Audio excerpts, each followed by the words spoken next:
Want to know how to add some 8-bit or Bitsy effects to your audio in Audacity? Well, no worries. In this video, I'm going to show you an easy step-by-step guide on how you can do it.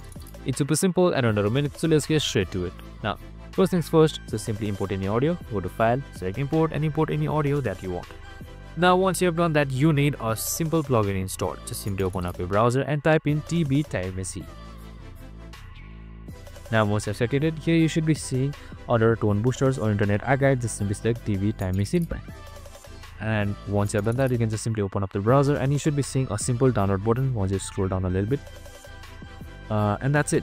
Here you can see as well, add title, torrent, zip, and that's it. Once you have installed it, you can just simply extract the file towards your current Audacity location where plugins are. So once that is done, it should be under your plugins right here. Just simply head towards plugin manager, search for Time Machine and then enable it.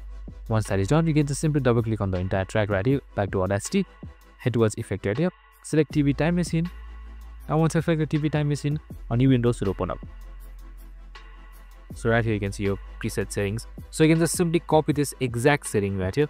The number of bits would be 16. The sample rate is recommended to be 44,100, 20 Hz of high pass, and area analyzing. Just simply select apply once you're done, and after a while your time machine should be applied and you're good to go. And that's it. You can just simply preview it and change it according to you want.